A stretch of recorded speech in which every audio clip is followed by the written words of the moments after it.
When incoming weather threatened to flood areas of Reno and Sparks last Sunday, the city called to action. Even though rain changed to snow at higher elevations, sparing the city of floods, the event serves to remind that managing the Truckee River is a big priority. The Pineapple Express weather system, which funnels warm air up from the tropics toward the Sierra Mountains, was responsible for last weekend's flood prediction, Reno's 2005 flood, and the devastating 1997 flood, which left much of Reno and Sparks underwater. Modeling technology that we use to forecast the weather with has advanced to the point where a lot of the bigger Pineapple Express events, we can see some indications of those 7 to 10 days out. Because Reno's high-risk floods come from this storm system, meteorologists have something to look for. We were telling people 9 days out that this potentially wet system was going to move into the Sierra.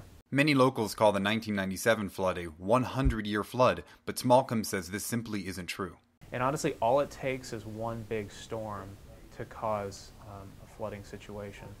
Even though dangerous systems can be predicted a week in advance, emergency response has to wait until the predictions are more confident. At 3 days out, they told us the model hadn't changed, they were still confident, and that's when we began our serious flood warning.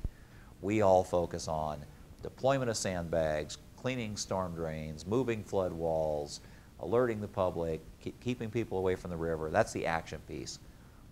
Building levees, flood walls, dam structures, widening the river, deepening the river, straightening the river, all of the controversy on what can you do before the flood with that channel to make it less likely to flood.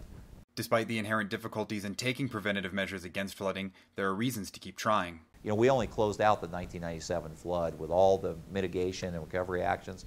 We closed it out about 2 years ago. The total cost of cleaning up the 97 flood?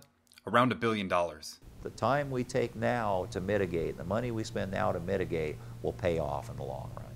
That's $1 billion that Reno can't afford again. Unfortunately, state and national budget concerns keep Reno on the back burner. I'm Christopher Johnson with the UNR Reynold School of Journalism.